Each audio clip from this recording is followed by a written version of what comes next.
Hi hello ನಮಸ್ಕಾರ guys, ಎಲ್ಲರೂ ಹೇಗಿದ್ದೀರಾ? ಕನ್ನಡದಲ್ಲಿ ಬರೋಬ್ಬರಿ 8 ಸಿನಿಮಾಗಳು ಈ ವಾರ ರಿಲೀಸ್ ಆಗ್ತಿವೆ. ಇವುಗಳ ಜೊತೆ ಪರಭಾಷಾ ಸಿನಿಮಾಗಳು ಕೂಡ ಪೈಪೋಟಿನ ನೀಡ್ತಿವೆ. ಒಂದೇ ದಿನ ಈ ಪರಿ ಸಿನಿಮಾಗಳು ಬಿಡುಗಡೆಯಾಗಿ ಪ್ರೇಕ್ಷಕರಿಗೆ ಗೊಂದಲವನ್ನು ಉಂಟು ಮಾಡಿದೆ. ಪ್ರೇಕ್ಷಕರ ಮನಗೆಲ್ಲುವ ಸಿನಿಮಾಗಳು ಮಾತ್ರ ಉಳಿದುಕೊಳ್ಳಲಿದೆ. ಸಿನಿಪ್ರಿಯರಿಗೆ ಇಂದು ಹಬ್ಬ ಅಂತಲೇ ಹೇಳ್ಬೋದು. ಹೊಸ ಸಿನಿಮಾಗಳು ನೋಡಿ ಎಂಜಾಯ್ ಮಾಡ್ಬೋದು. ಆದರೆ ಒಂದೇ ಒಂದು ದಿನ ಹಲವಾರು ಸಿನಿಮಾ ರಿಲೀಸ್ ಆದರೆ ಖಂಡಿತ ಬೇಸರ ಆಗುತ್ತೆ. ಈ ವಾರ ಕೂಡ ಪ್ರೇಕ್ಷಕರ ಪರಿಸ್ಥಿತಿ ಹಾಗೇ ಇದೆ. ಒಂದಲ್ಲ ಒಂದು ಕಾರಣಕ್ಕೆ ಸುದ್ದಿ ಆಗಿರುವ ಹಲವು ಸಿನಿಮಾಗಳು OTT ಬಿಡುಗಡೆಯಾಗುತ್ತಿವೆ. ಇವುಗಳ ಪೈಕಿ ಯಾವ ಸಿನಿಮಾಗಳು ನೋಡುವುದು, ಯಾವ ಸಿನಿಮಾಗಳು ಬಿಡುವುದು ಎಂದು ಗೊಂದಲನ ಉಂಟು ಮಾಡುತ್ತಿದೆ. ಹಾಗಾದರೆ ಈ ವಾರ ಯಾವೆಲ್ಲ ಸಿನಿಮಾಗಳು ತೆರೆ ಕಾಣುತ್ತವೆ ಅನ್ನೋದ ನೋಡೋಣ ಬನ್ನಿ. ರಾಕ್ಷಸ, ಇಂಟರ್ವಲ್, ಸೂರಿ ಲವ್, ಸಂಧ್ಯಾ, ಕಪಟಿ, ಮಿಥ್ಯ, ಕನಸೊಂದು ಶುರುವಾಗಿದೆ, ಆಪಲ್ ಕಟ್, ತರ್ಕ ಈ ಸಿನಿಮಾಗಳು ಈ ವಾರ ರಿಲೀಸ್ ಆಗುತ್ತಿವೆ. ದೊಡ್ಡ ಸ್ಟಾರ್ ಸಿನಿಮಾಗಳ ಪೈಪೋಟಿ ಇಲ್ಲ. ಹಾಗಾಗಿ ಈ ಗ್ಯಾಪ್ನಲ್ಲಿ ಹಲವು ಸಿನಿಮಾಗಳು ಚಿತ್ರಮಂದಿರದ ಬಾಗಿಲು ಬಡಿಯುತ್ತಿವೆ. ಇವುಗಳ ಪೈಕಿ ಯಾವ ಚಿತ್ರಕ್ಕೆ ಪ್ರೇಕ್ಷಕರಿಂದ ಮೆಚ್ಚುಗೆ ಸಿಗುತ್ತೆ ಎಂಬುದು ಶುಕ್ರವಾರದ ಮೊದಲ ಶೋನಲ್ಲಿ ನಂತರ ತಿಳಿಯುತ್ತದೆ. ದೇವರಾಜ್ ಅವರ ರಾಕ್ಷಸ ಸಿನಿಮಾದಲ್ಲಿ ನಟಿಸುತ್ತಿದ್ದಾರೆ. ಟೈಮ್ ಲೂಪ್ ಹಾರರ್ ಕಹಾನಿ ಈ ಸಿನಿಮಾದಲ್ಲಿದೆ.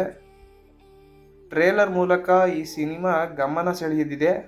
ಲೋಹಿತ್ ಅವರು ಈ ಚಿತ್ರಕ್ಕೆ ನಿರ್ದೇಶನ ಮಾಡಿದ್ದಾರೆ. ಇದರೊಂದಿಗೆ ಇಂಟರ್ವಲ್ ಸಿನಿಮಾ ಕೂಡ ಟ್ರೇಲರ್ ಮೂಲಕ ಕೌತುಕ ಮೂಡಿಸಿದೆ.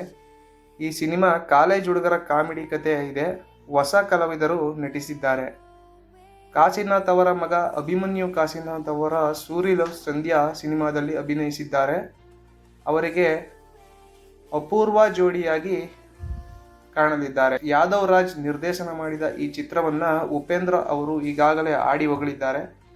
ಎಮೋಷನಲ್ ಆದ ಲವ್ ಸ್ಟೋರಿ ಈ ಸಿನಿಮಾದಲ್ಲಿ ಇದೆ ಎಂಬುದು ಟ್ರೇಲರ್ ಮೂಲಕ ಗೊತ್ತಾಗ್ತಿದೆ.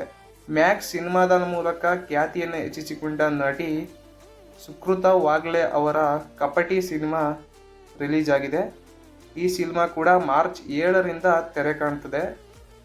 ರವಿ ಕಿರಣ್ ಡಿ ಮತ್ತು ಚೇತನ್ SP ನಿರ್ದೇಶನ ಮಾಡಿದ್ದಾರೆ. ಸಸ್ಪೆನ್ಸ್ ಥ್ರಿಲ್ಲರ್ ಕಹಾನಿ ಈ ಸಿನಿಮಾ ಆಗಿದೆ.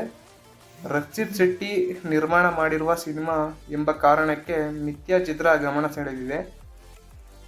ಈ ಸಿನಿಮಾಗೆ ಸಮಂತ್ ಭಟ್ ನಿರ್ದೇಶನ ಮಾಡಿದ್ದಾರೆ. ಟ್ರೇಲರ್ ನೋಡಿ ಜನರು ಪಾಸಿಟಿವ್ ಆಗಿ ಪ್ರತಿಕ್ರಿಯೆ ನೀಡಿದ್ದಾರೆ. ಈ ಸಿನಿಮಾಗಳ ಜೊತೆ ಕನಸೊಂದು ಶುರುವಾಗಿದೆ, ತರ್ಕ, ಆಪಲ್ ಕಟ್ ಚಿತ್ರಗಳು ಸಹ ಬಿಡುಗಡೆಯಾಗುತ್ತಿದೆ.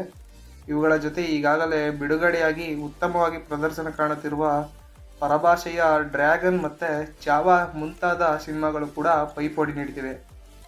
ಈ ವಾರದ ವೀಕ್ಲಿ ರೌಂಡ್ ಆಫ್ಗೆ ಎಲ್ಲರಿಗೂ ವಂದನೆಗಳನ್ನು ಹೇಳ್ತಾ, ಮುಂಬರುವ ಸಿನಿಮಾ ಅಪ್ಡೇಟ್ಗಳಿಗಾಗಿ ಚಾನಲ್ನ ಸಬ್ಸ್ಕ್ರೈಬ್ ಮಾಡಿ, ಲೈಕ್ ಮಾಡಿ. Sign off, Chandu talk Kannada.